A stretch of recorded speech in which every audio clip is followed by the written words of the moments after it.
नमस्कार दोस्तों, हाल चाल भोजपुरी में आप सभी का एक बार फिर से स्वागत है। दोस्तों कल है 15 मार्च और कल 15 मार्च को एक बार फिर से खेसारी लाल और काजल राघवानी एक साथ आप सभी को देखने को मिलेंगे। जी हाँ, अब आप सोचिएगा अरे ये कैसे हो गया, काजल राघवानी और खेसारी लाल यादव जी में तो झगड़ा हुआ है, आखिर फिर एक बार कैसे एक साथ मिलने वाले हैं।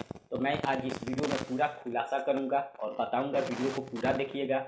लेकिन उससे पहले आप सभी से एक छोटा सा अपील है कि अगर आप हमारे चैनल पर पहली बार आए हैं तो चैनल को सब्सक्राइब कर बेल आइकन को दबा दीजिएगा, और खेसारी लाल यादव जी का फैन है तो वीडियो को लाइक जरूर करिएगा।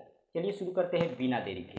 दोस्तों आप सभी को पता है कल 15 मार्च के दिन खेसारी लाल यादव जी, जो कि भोजपुरी के हिट मशीन दबंग स्टार ट्रेंडिंग स्टार से जाने जाते हैं, उनका कल जन्मदिन है 15 मार्च के दिन। और कल एक बार फिर से खेसारी लाल यादव और काजल राघवानी अभिनीत फिल्म रिलीज किया जाएगा टीवी पर। जी हाँ, एक नहीं, दो नहीं, तीन नहीं, बल्कि चार फिल्में काजल राघवानी के साथ में जो आया था उसे टीवी पर रिलीज किया जाएगा।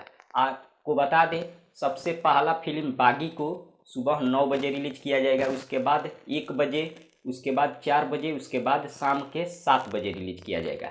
आप लोग देख सकते हैं स्क्रीन पर चारों फिल्मों का लिस्ट, आप लोग जाकर टीवी पर देख सकते हैं। और चैनल का नाम है फिल्मची मूवी। जी हाँ, फिल्मची मूवी आप लोग टीवी पर जाकर देख सकते हैं। काजल राघवानी और खेसारी जी का जोड़ी एक बार फिर से आप सभी को कल खेसारी जी के जन्मदिन के अवसर पर देखने को मिलेगा। फिलहाल इतना ही, मिलते हैं अगले वीडियो में। धन्यवाद।